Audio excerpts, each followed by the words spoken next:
Olá a todos. Esta é a primeira edição do Vale Mais Só Vinho do que Mal Acompanhado. É uma ideia que me surgiu quando seguia o Daniel Viana a fazer um copo de vinho por dia, nem sabe o bem que lhe fazia, em que ele ia falando de vários assuntos da atualidade. E é uma ideia que tem algum tempo, que estava a adiar, e que ontem senti um certo incentivo quando alguém disse que nestas alturas precisamos de vários profissionais e não precisamos de youtubers e influencers. É verdade que precisamos de muitos profissionais, mas acho que os youtubers e os YouTube. Não, YouTube. YouTube. YouTube. YouTube. influencers também podem ser importantes num momento como este. Para além disso, acho que o isolamento torna particularmente pertinente o nome da rubrica. Vale mais só vinho do que mal acompanhado. Saca, saca rolhas, abre o garrafão.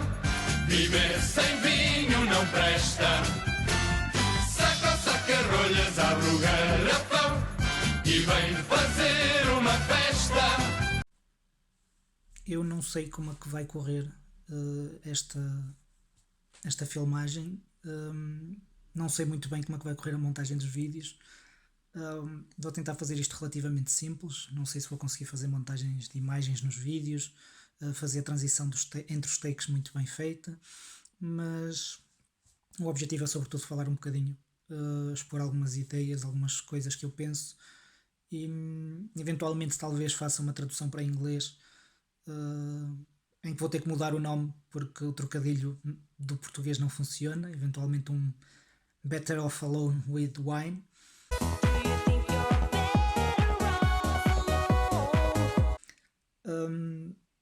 E o objetivo vai ser falar então de diversos temas e vou começar por falar um bocadinho do Covid.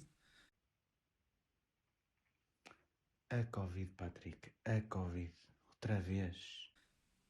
Enquanto bioquímico e não sendo um especialista na temática, não sendo um especialista sequer em ciências da saúde, embora tenha alguma experiência na área, não sou um especialista em epidemiologia, não sou um especialista em virologia.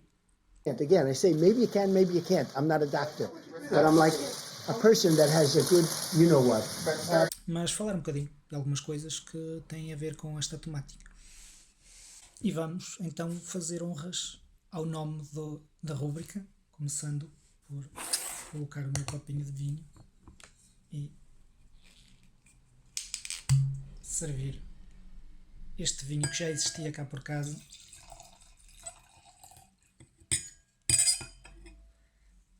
E não escolhi a marca, foi simplesmente um vinho que já existia cá por casa, mas se algum produtor de vinhos estiver interessado em patrocinar o Vale Mais Só Vinho do que Mal Acompanhado, sinta-se à vontade. Eu vou provar já o vinho, não sou nenhum perito em enologia, mas vamos lá à primeira experiência.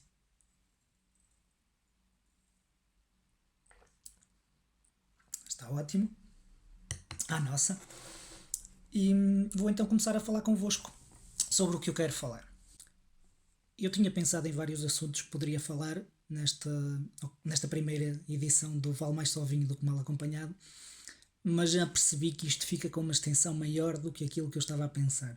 Portanto, vou encurtar um bocadinho nos assuntos e eventualmente fazer mais edições desta rúbrica. Uma das coisas que eu queria falar é a questão de haver imensa gente a partilhar nas redes sociais que vamos acabar com os negócios dos chineses e correr com os negócios dos chineses e não queremos nada com os chineses e todos os chineses são horríveis. Pessoal, isso é extremamente racista e não faz puto de sentido nenhum. Because it comes from China.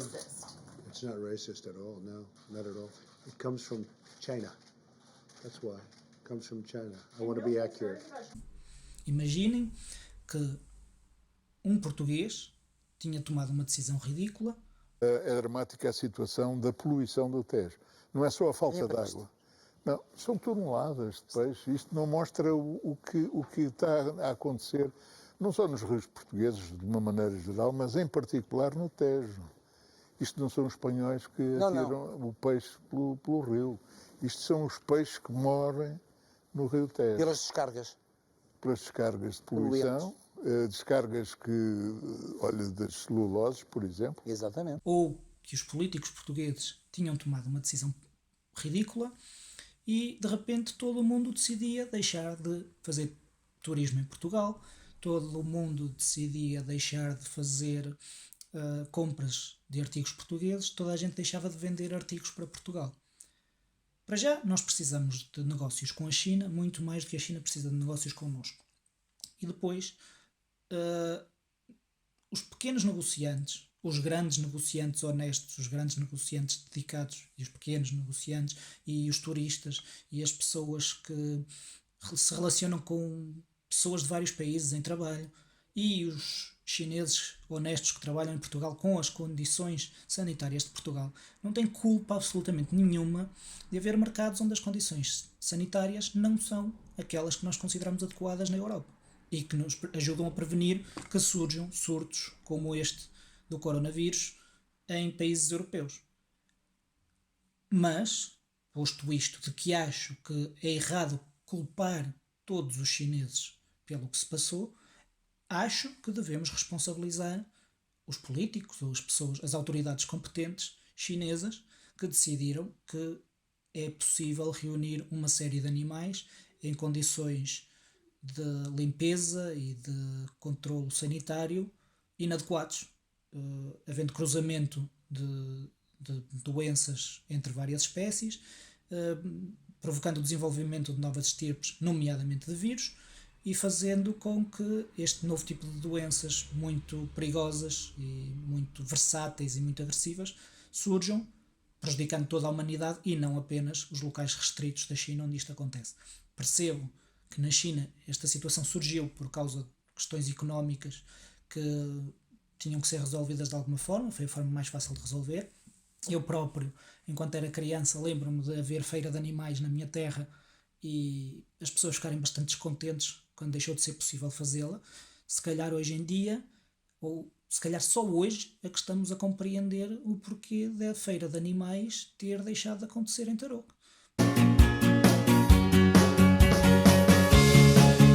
Porque as pessoas achavam que os animais estavam bem tratados, então não fazia nenhum sentido que a feira deixasse de acontecer. No entanto, era importante haver este controle de qualidade apertado que fez com que se reduzisse este tipo de animais e de cruzamento de animais nas feiras para não haver este tipo de problemas. Portanto, a China, não tendo assumido essa responsabilidade, não tendo tomado essa decisão, tendo protegido os pequenos negócios relacionados com os animais selvagens, é importante que seja responsabilizada como outros países que estejam nesta situação. Nós temos situações em que o controle sanitário não é o mais adequado e se algo correr mal, as pessoas têm que ser chamadas à responsabilidade. Mas não têm que ser chamados à responsabilidade todos os portugueses porque uma pessoa desrespeitou as regras de higiene e segurança no trabalho. Outra coisa importante relacionada com isto é a questão da imunidade de grupo e de que forma que isso vai afetar o final deste ano, os anos seguintes, o pós-surto maior, como é que vai correr em cada país. E, geralmente, países com mais sucesso nesta fase inicial ficam mais expostos aos próximos picos desta doença. Isto porque existe uma coisa chamada imunidade de grupo, ou imunidade comunitária. E as pessoas que adquirem essa imunidade são as pessoas que tiveram a doença.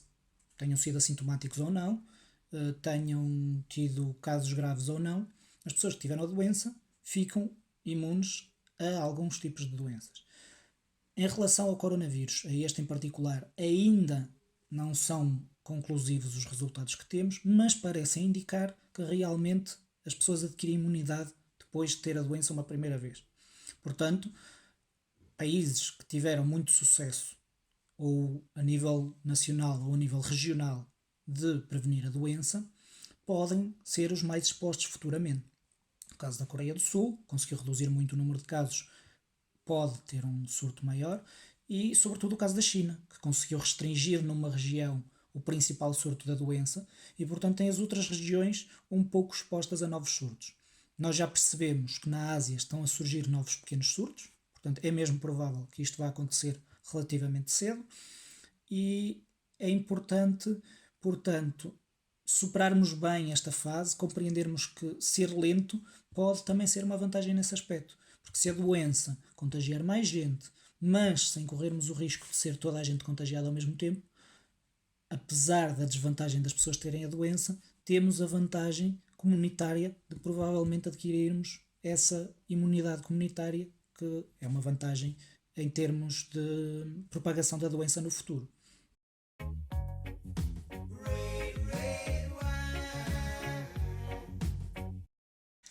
Bem, pessoal, termino com isto a primeira edição.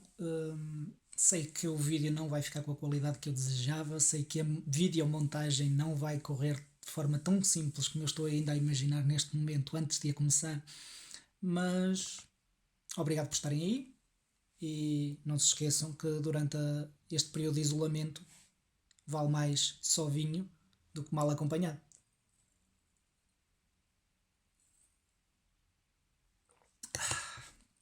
Até à próxima.